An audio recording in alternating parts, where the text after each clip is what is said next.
Igreja, nós estamos aí desenvolvendo um assunto que começou aí com o Fernando, né? O tema do nosso assunto é a unidade, realmente a unidade, e que tem a ilustração de um purê de batata, né? Está sendo bem dissertado no nosso meio, bem desenvolvido, bem administrado, foi muito bom.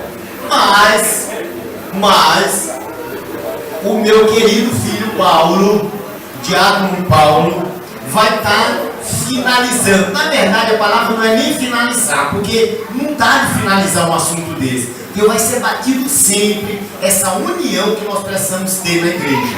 Mas aí, para este momento, Paulo vai estar, né, como que fechando. Eita, o Paulo tem bem, menino.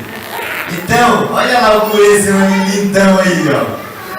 Então, nós vamos estar aí sendo trabalhado mais para nós. E eu preciso só confirmar, eu creio que o pastor Mauro Menezes vai estar pregando no próximo domingo aqui na igreja. Não é isso, Mabé? Parece que a gente combinou? Se não me engano, ele está aqui ministrando uma palavra poderosa também para nós, aqui já em outro assunto, que vai ser muito bom também. Amém? Louvado seja Deus. Pai, neste momento teu filho querido se faz presente aqui, Pai, perante a tua igreja, para ministrar a tua palavra aos nossos corações. Que nós possamos realmente ser terra fértil, Deus, para entender, compreender e viver a tua palavra. Este é o grande objetivo, na verdade, de anunciar, de pregar as boas novas, que a gente possa entender e compreender e viver o que assim é ministrado aos nossos corações. Creio na unção que está sobre a vida de Paulo, este homem o qual o Senhor quis salvar e está aqui com minha ovelha querida, meu filho amado, e agora vai estar ministrando. Eu quero que o teu Espírito, o Espírito da verdade, o Espírito Santo possa usar poderosamente agora nesse momento, em nome do Senhor Jesus. Amém. Glória a Deus. Fica à vontade, meu filho. Glória a Deus. Só baixar como de costume. Aleluia. Glória a Deus. Então vamos abrir lá em Gênesis capítulo 11. Gênesis capítulo 11.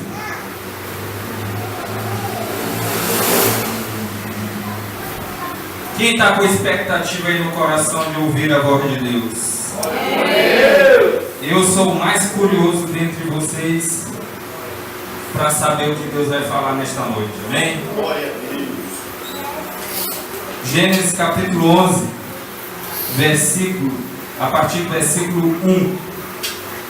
Então nós estamos aqui tratando, dentre esses 3 domingos, a respeito do purê de batata, a respeito da unidade em Cristo Jesus. Então vamos nos deleitar na voz do Espírito Santo em nome de Jesus. Gênesis capítulo 11, a partir do versículo 1, diz assim: a terra toda tinha uma só língua e um só idioma. Os homens deslocaram-se para o oriente e acharam um vale na terra de Siná, e passaram a habitar ali. E disseram uns aos outros: vamos fazer tijolos e queimá-los por completo. Os tijolos lhes serviram de pedras, e o betume de argamassa. Disseram mais: vamos edificar uma cidade para nós, com uma torre cujo topo toque no céu, e façamos para nós um nome, para que não sejamos espalhados pela face de toda a terra. Então o Senhor desceu para ver a cidade com a torre que os filhos dos homens edificaram, e disse: o povo é um só, e todos têm uma só língua. Agora que começaram a fazer isso, já não haverá restrição para tudo o que tentarem fazer. Vamos descer e confundir-lhes ali a linguagem, para que um não entenda a língua do outro. Assim, o Senhor o espalhou dali sobre a face de toda a terra, e pararam de edificar a cidade. Por isso a cidade se chamou Babel, porque ali o Senhor confundiu a língua de toda a terra, e dali os espalhou sobre a face de toda a terra. Amém, amados? Amém. Então nós estamos tratando aqui nesses últimos domingos a respeito da diferença entre estarmos unidos e estarmos em unidade, né? Então nós estudamos a simbologia do purê de batata. As batatas dentro de um saco, elas estão unidas, né? Cada batata individual, né, agrupadas dentro do saco, elas estão unidas, porque elas estão em contato, mas elas não estão em unidade, porque se o saco for rasgado, todas as batatas irão se espalhar, né? Mas o purê de batata, quando cada batata ela é cozida, ela é amassada e depois ela é misturada, aí sim ela se torna um purê de batata. Ela se torna uma coisa só. Ela se torna um só. Ela se torna uma unidade. E aí a gente percebe com isso que o conceito simples, a diferença entre união e unidade, é que união é aquilo que pode vir a se separar. Tudo que está unido pode vir a se separar, mas tudo que está em unidade é algo indivisível, é algo que não pode ser separado. Nada pode separar o que está em unidade. Agora, o que está em união pode ser separado, né? Ainda que isso seja apenas conceitos, né, designados a esses dois termos, união e unidade, o que nós temos que entender é que só está em unidade quem está em Cristo Jesus. Quem não está em Cristo Jesus só está unido. E nós observamos aqui nessa história da Torre de Babel que um povo, ele se uniu para alcançar um propósito, para alcançar uma missão, para alcançar um objetivo. A Bíblia diz aqui que a esse povo, eles falavam a mesma língua, ou seja, eles tinham os mesmos pensamentos, os mesmos ideais, os mesmos propósitos. E quando eles se uniram para construir uma torre que alcançasse os céus, o próprio Deus chegou para Jesus, o seu Filho, e para o Espírito Santo e disse: olha, eles começaram a fazer algo e eles estão falando a mesma língua e nada poderá deter o que eles estão planejando fazer. O próprio Deus disse que nada poderia evitar eles de alcançarem o objetivo deles. Por quê? Porque eles estavam unidos, porque eles estavam com o mesmo propósito, porque eles estavam falando a mesma língua. Só que eles estavam unidos entre si. Eles estavam unidos por um propósito, mas eles não estavam unidos com Deus. Partindo do pressuposto que eles não estavam unidos com Deus, eles não estavam em unidade. Porque a única coisa que pode garantir unidade é a presença de Jesus. Unidade só existe onde Jesus é o centro. Onde Jesus não é o centro, só existe união. Eu estava conversando hoje à tarde com meu amigo Wellen e a gente estava debatendo acerca de como as coisas elaboradas pelo diabo, elas são bem organizadas. Existem diversas religiões no mundo que foram fundadas e criadas para confundir as pessoas, para afastá-las da verdadeira verdade. Porque se uma mentira introjetada em nossas mentes é tida como uma verdade, nós nos afastamos da verdadeira verdade. E a verdadeira verdade é Jesus. Ele disse: eu sou o caminho e a verdade. Quem crê em mim alcança o Pai, conhece o Pai. Então o papel do diabo é evitar que o mundo conheça o Pai, conheça a Deus. E é por isso que são criadas diversas religiões, diversas mentiras para nos afastar da verdade. E a verdade é uma. As outras mentiras, elas são muito mais organizadas, muitas das vezes, do que aqueles que pregam a verdade. Jesus certa vez disse: se o meu povo não clamar, as pedras clamarão. Aquilo que não tem vida vai clamar. Nós somos aqueles que têm a vida. E quem é a vida? Jesus. Quem tem Jesus tem a vida. Quem não tem Jesus é uma pedra sem vida. Mas as pedras estão clamando mais do que os próprios filhos que têm a vida.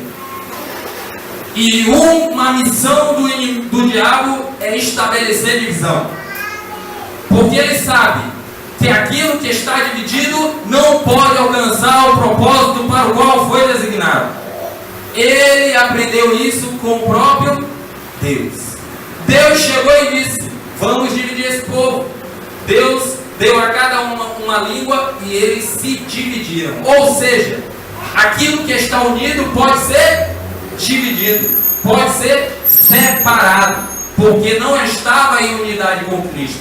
Agora, aquilo que está em unidade com Cristo não pode ser separado. Como é que nós temos essa plena convicção, essa plena certeza? Quando nós nos reportamos a passagem de Romanos 8, a partir do versículo 30, que diz mais ou menos assim: aquele a quem os predestinou, também os chamou. E aqueles a quem os chamou, ele também os justificou. E aqueles a quem os justificou, ele também os glorificou. Nós somos glorificados aqui na terra. Nós somos luz. A glória de Jesus está estabelecida em nós. Por isso que não pode haver algo diferente onde você chega. Onde você chega tem que ter algo diferente. As pessoas têm que ver a diferença. Porque Jesus disse: aqueles a quem ele justificou, ele também glorificou. E o que diremos, pois, diante dessas coisas? Se Deus é por nós, quem será contra nós? Pois aquele que ao mesmo nem poupou seu próprio filho, por acaso não nos dará juntamente com ele todas as coisas? Quem tentará a condenação contra os escolhidos de Deus? É Deus quem os justifica. Quem os condenará? Pois é o próprio Jesus que intercede pelos santos, pois está à direita de Deus Pai. O que nos separará do amor de Deus? Será fome? Será nudez? Será espada? Será perseguição? Como está escrito: todos os dias somos entregues à morte, como ovelhas somos levadas ao matadouro, mas diante de todas estas coisas somos mais que vitoriosos por meio daquele que nos amou. Quem nos separará do amor de Deus? Pois estou certo que nem morte, nem vida, nem principados, nem potestades, nada, nem no céu, nem na terra, nem debaixo da terra, poderá nos separar do amor de Deus que está em Cristo Jesus. Nós somos uma unidade, porque nós não podemos nos ser separados.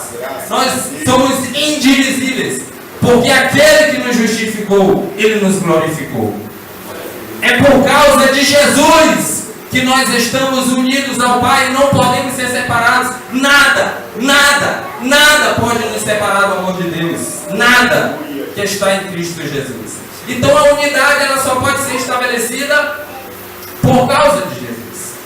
Nesse mundo podem ter pessoas que se unem para alcançar um propósito. E a questão é, a igreja que se diz igreja, ela está em unidade ou ela só está em unida? Porque nós podemos nos unir para alcançar um propósito. Qual o propósito? Salvar vidas. E muitas das vezes nós vamos salvar vidas e não vamos salvar a nós mesmos. Porque nós estamos unidos e não em unidade. Porque Deus, Ele usa quem Ele quer para a edificação da igreja.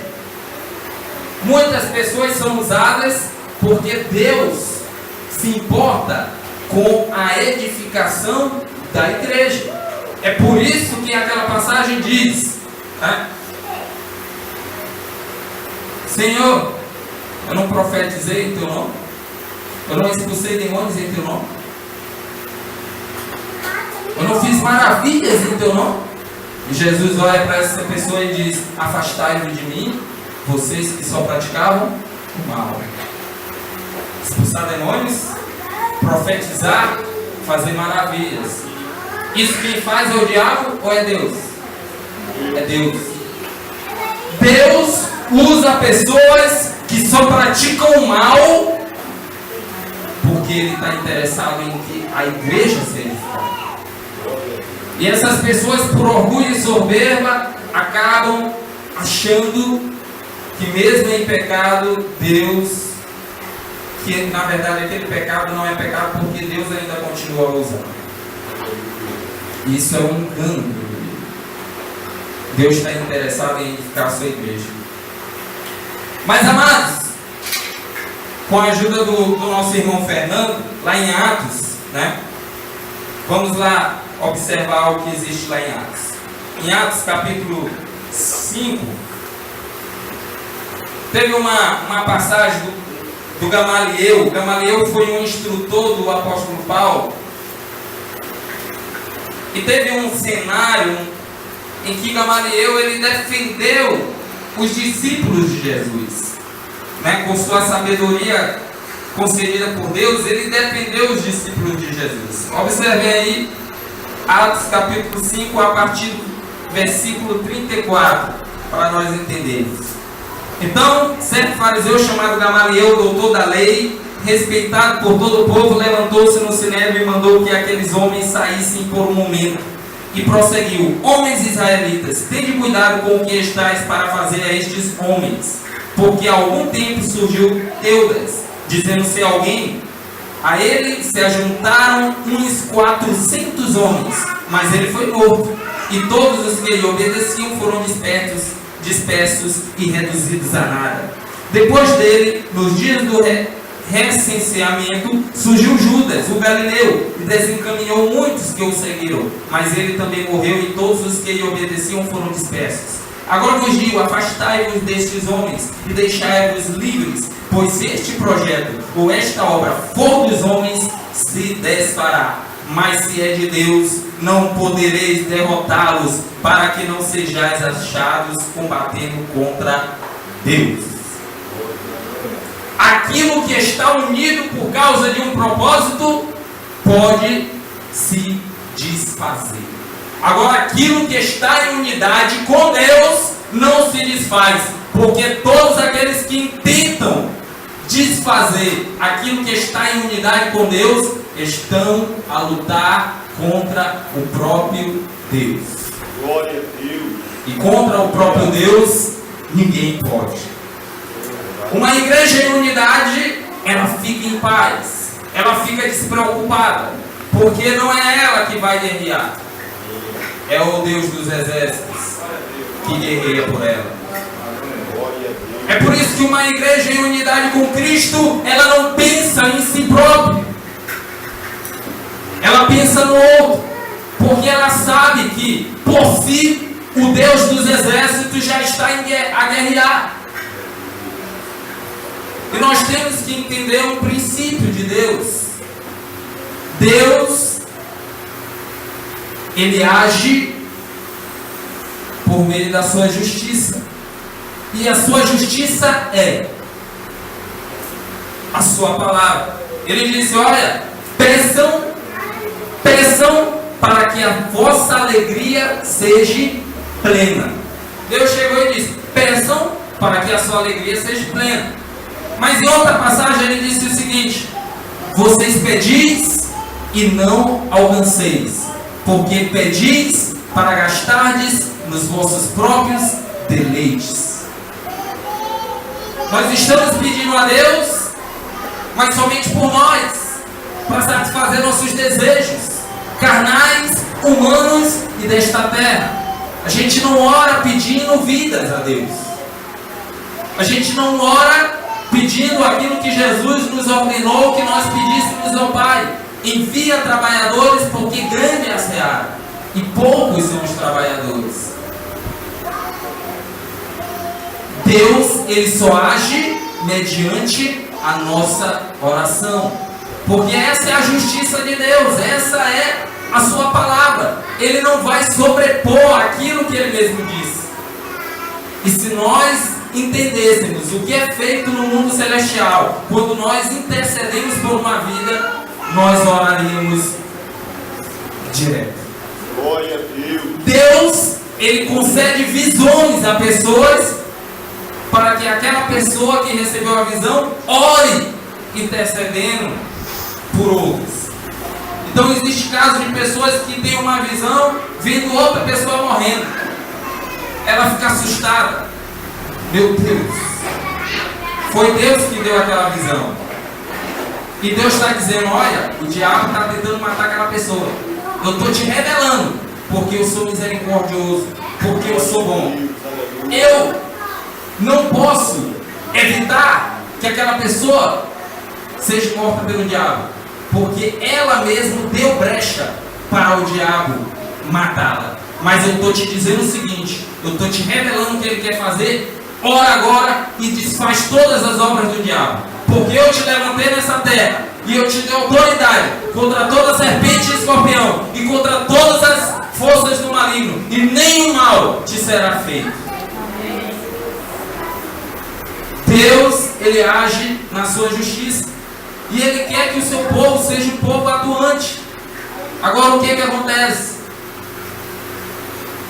A gente não usa da autoridade que nós temos para desfazer as obras do diabo na vida dos nossos filhos, na vida dos nossos amigos, na vida dos nossos familiares, no local onde a gente trabalha.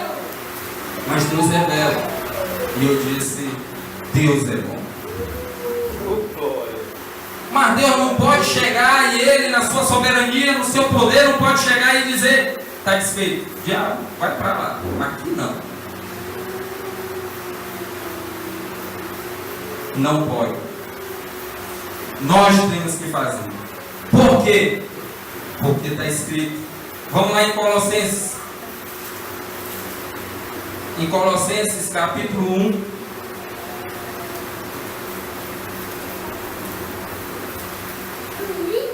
Colossenses capítulo 1.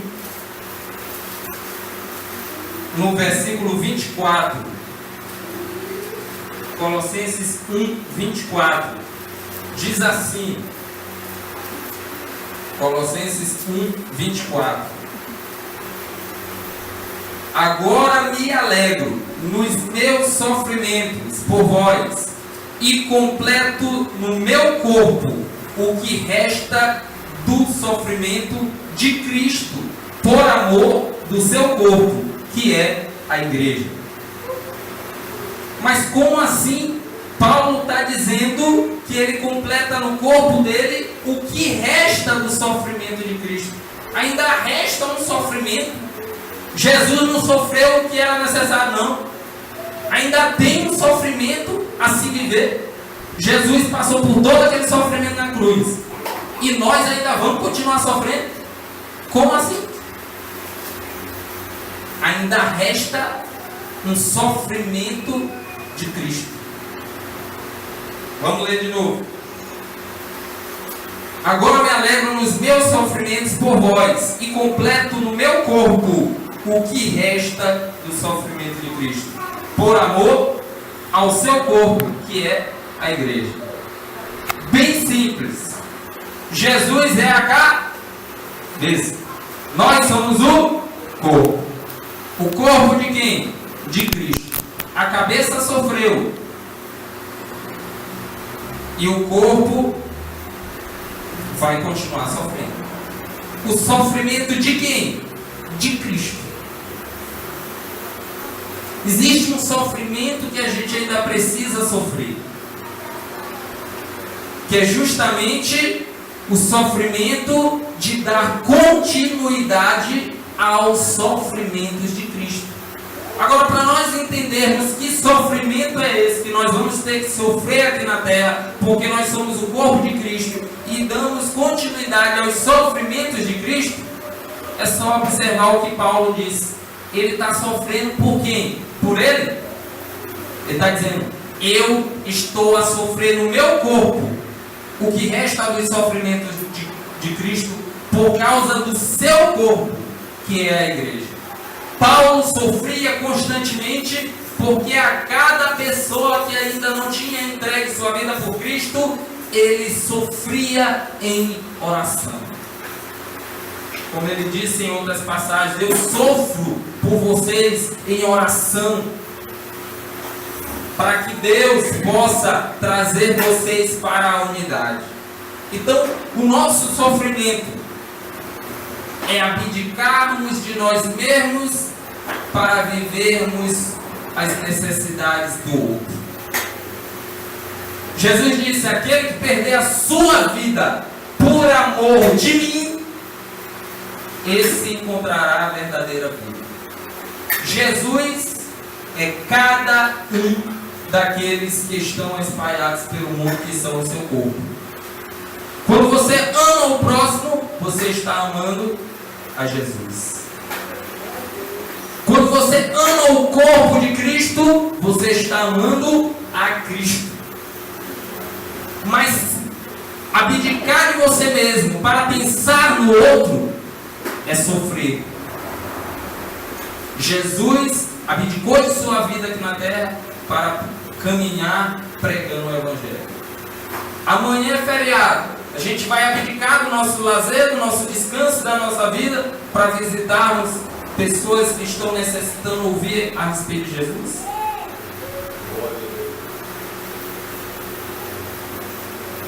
Eu não planejei, não.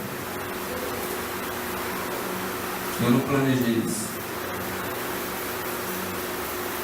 Mas quando nós deixamos de pensar em nós mesmos para pensar no outro, nós estamos em unidade. Glória a Deus. Aleluia. Como diz lá em Filipenses, capítulo 2, no versículo 3, diz assim: não façais nada por rivalidade, nem por orgulho, mas com humildade, e assim cada um considere os outros superiores a si mesmo. Cada um não se preocupe somente com o que é seu, mas também com o que é dos outros. Tende em vós o mesmo sentimento que houve também em Cristo Jesus, que existindo em forma de Deus, não considerou o fato de ser igual a Deus algo a que devesse se apegar. Mas pelo contrário, esvaziou-se a si mesmo, assumindo a forma de servo e fazendo-se semelhante aos homens. Assim, na forma de homem, humilhou-se a si mesmo, sendo obediente até a morte e morte de cruz. Por isso, Deus também o exaltou com soberania e lhe deu o nome que está acima de qualquer outro nome. Não tende em vós o mesmo sentimento que houve em Cristo Jesus. Qual foi o sentimento que houve em Cristo Jesus? Que ele não pensou somente nele, mas ele pensou no que era do outro. O que era de Jesus? A vida. A vida era de Jesus. Mas ele disse assim: eu não quero isso só para mim. Glória a Deus. Eu quero que a vida também reine nos meus irmãos. E por isso, ele abdicou de pensar somente nele para pensar nos outros. Ele esvaziou-se a si mesmo para se tornar semelhante aos homens. E foi obediente até a morte. E por isso é que ele recebeu o nome que está acima de todo nome. Para nós entendermos o que é necessário nós fazermos, é simples. É nós olharmos para Cristo. Cristo esvaziou-se a si mesmo, se humilhou, não pensou em si mesmo, mas pensou no outro. Que não seja feita a minha vontade. Ele tinha uma vontade, mas ele disse que seja feita a sua vontade. E quando ele abdicou da sua vontade para fazer a vontade do Pai, pensando não nele, mas nos seus irmãos, ele, por isso, recebeu o nome que está acima de todo nome. E para nós sermos glorificados juntamente com Cristo, para nós sermos uma unidade com Ele, nós precisamos pensar não em nós, mas no outro. Agora existe algo muito sério. Pensar no outro não é somente mostrar Cristo e convidar para uma célula ou para a igreja. Pensar no outro é realmente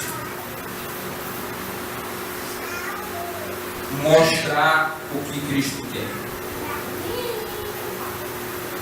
E uma coisa muito difícil em qualquer meio social, nas células, no MDA, é que é impossível, né, nós não sermos ofendidos por alguém. É impossível nós não sermos ofendidos por alguém. Porque quando alguém vem até nós e aponta a nossa falha, o nosso erro, nós somos ofendidos.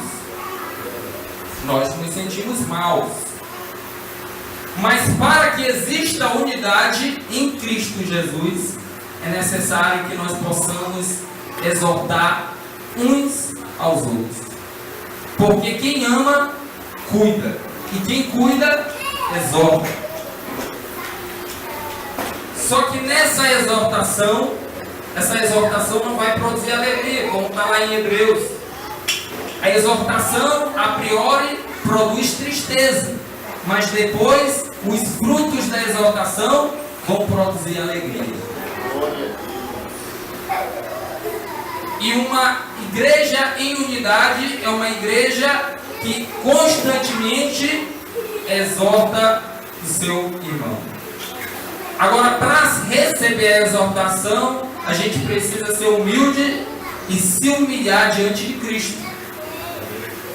Então, Jesus, ele dá um conselho, que está lá em Mateus, né? Eu vou ler rapidamente aqui. Então, lá em Mateus, no capítulo 18, versículo 15, diz assim: se teu irmão pecar contra ti, vai a sós com ele e repreende-o. Se te ouvir, ganhaste teu irmão. Quando a gente exorta alguém, qual é o nosso objetivo? É mostrar que nós somos superiores àquela pessoa? Que ele erra e a gente não? Que a gente tem mais conhecimento do que ele? Que ele é um fraco e que nós somos fortes? Não! O objetivo é ganhar o irmão. Vai sozinho até ele. Repreenda-o. Se ele te ouvir, ganhaste teu irmão. Mas se ele não te ouvir, leva ainda contigo mais uma ou duas pessoas, para que toda a palavra se confirme pela boca das 2 ou 3 testemunhas. Por que Jesus ensinou isso? Porque existe muito pecado que a pessoa comete, mas ela tem um entendimento que aquilo não é pecado. E aí um vai e diz: ó, rapaz, isso é pecado. Ela diz: não, tu tá errado. Isso nunca foi pecado. Aí te chama mais 1 ou 2. Então 3 pessoas vão dizer para ela: rapaz, isso é pecado. Aí ela vai dizer: pois vocês 3 estão errados. Aí você vai e chama a igreja. Olha a igreja. Está errado. Não quer se consertar. Aí Jesus diz: se ele se recusar a ouvi-las, dizendo à igreja, e se também se recusar a ouvir a igreja, considera-o gentil e publicano. E publicano. Né?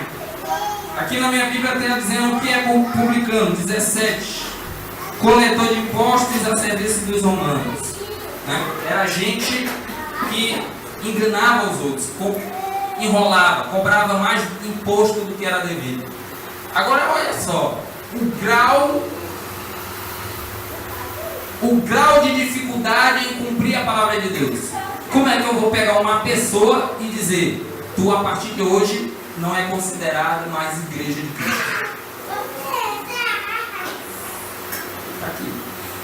Eu vou chegar para uma pessoa e dizer: a partir de hoje tu é gentil, tu não é mais igreja de Cristo.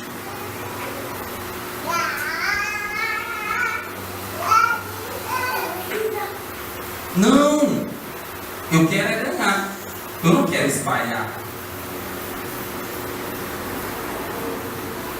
Mas Deus, Ele quer ganhar para a vida eterna. A gente deseja ganhar os nossos irmãos para a vida eterna. E para ganhar para a vida eterna é necessário apresentar o verdadeiro Jesus. Eu estava conversando com o Ellen sobre alguns amigos meus que estão em algumas religiões. E é muito fácil participar de outra religião. Você vai lá, você ouve só coisa boa.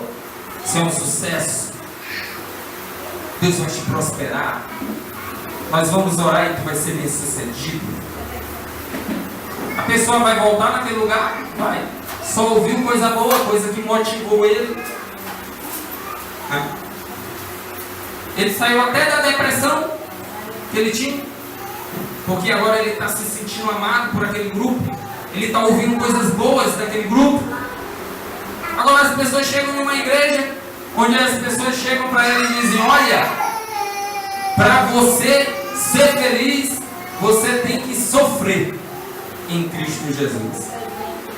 Você tem que renunciar a si mesmo. Você tem que abdicar disso e disso. E aí certas pessoas chegam para Jesus e dizem: mas dessa forma, Senhor, então é melhor não ter mulher. E aí chegaram para ele e disseram: Senhor, vem cá. Foi o apóstolo Paulo. Bom para o homem não ter mulher, mas para que não haja pecado, que cada homem tenha sua mulher. Já tinham perguntado para ele: apóstolo Paulo, aceita dessas coisas aí, né?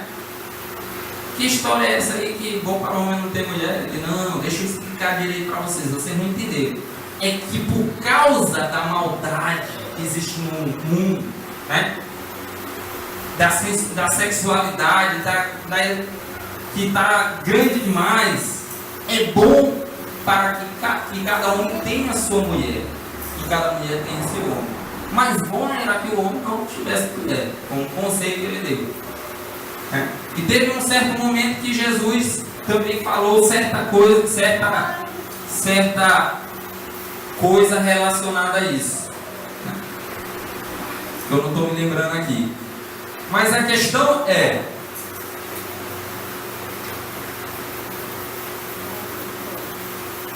nós estamos preocupados em conduzir pessoas para a vida eterna, ou estamos preocupados em fazer pessoas ficarem unidas a nós?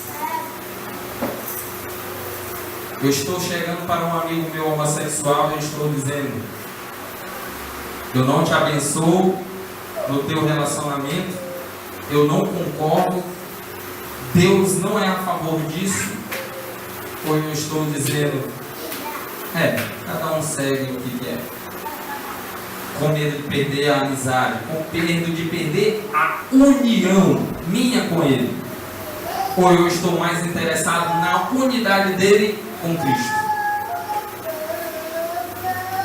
E essa é a grande questão. Nós estamos buscando a união ou a unidade? Mas é necessário nós exortarmos uns aos outros e nos humilharmos diante de um dos outros. Para finalizarmos, por que a gente precisa se humilhar diante de uns dos outros? Por causa do que está escrito lá em Tiago, capítulo 5.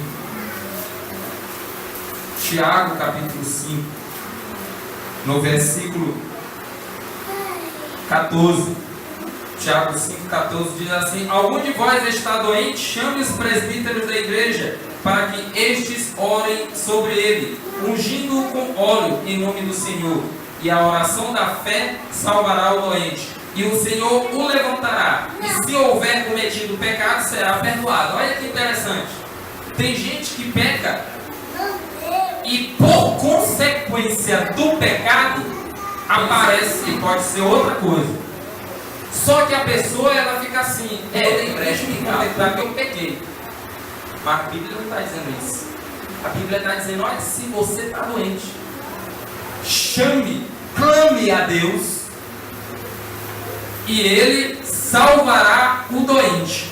E se ele tiver cometido pecados, será perdoado. Se tiver cometido pecado, será perdoado. É isso que a Bíblia está dizendo. O irmão pecou, está ali numa situação ruim. Ei, qual é a justiça de Deus? É que ele não pode evitar de um diabo fazer o que está fazendo com ele, porque ele que deu brecha para o diabo. Mas ele levantou a igreja para desfazer as obras do diabo. Chama a igreja, ora pelo irmão, desfaz o que o diabo está fazendo na vida dele. E se ele tiver pecado, Deus o perdoará. Agora tem algo que não pode impedir ou não pode evitar que aquela situação seja desfeita. A autoridade da igreja vai falhar se acontecer uma coisa. Qual é a coisa? Lá no versículo 16: portanto, confessai vossos pecados uns aos outros e orai uns pelos outros para serdes curados. A súplica de um justo é muito eficaz. Agora, para a pessoa ser curada, ela tem que confessar os seus pecados uns aos outros. O que é isso? Eu tenho que sair confessando meus pecados para todo mundo da igreja? Não. Aqui está dizendo o seguinte: eu pequei contra a Renilma, eu errei contra ela, eu magoei, eu a ofendi, eu pequei contra ela. A Bíblia está dizendo: eu tenho que chegar diante dela e confessar o meu erro, o meu pecado para com ela. Renilma, eu errei. Eu confesso que eu errei. Me perdoa, em nome de Jesus. E se as pessoas confessarem os seus pecados uns aos outros e orarem uns pelos outros, o que é se orar uns pelos outros? O que é que Jesus disse? Amai os vossos inimigos e orai por aqueles que vos perseguem. Quando é que a gente ora por alguém que está nos perseguindo, que está nos fazendo mal? Quando a gente já liberou perdão para aquela pessoa. Quando a gente já confessou os nossos pecados diante daquela pessoa. Ela se magoou, se tornou nossa inimiga porque a gente pecou contra ela, errou contra ela. Mas a gente confessa o nosso pecado para ela, ela vai dizer que Deus te perdoa, eu não te perdoo. E a gente vai ajoelhar e orar por ela. E aí sim, nada poderá evitar o poder de Deus agir nas nossas vidas. Nada. Porque a gente vai estar unido com Cristo. Agora, se a gente não perdoa ao próximo, a gente não vai receber o perdão de Deus. Se a gente não recebe o perdão de Deus, a gente não está unido com Ele, em unidade com Ele. A gente só está unido. Eu gosto de Jesus. Jesus é o centro da minha vida, mas eu não perdoo o meu amor. Que Deus perdoe ele. Então nós estamos unidos com Cristo, buscando uma união ou uma unidade? Essa é a pergunta que fica essa noite. Amém.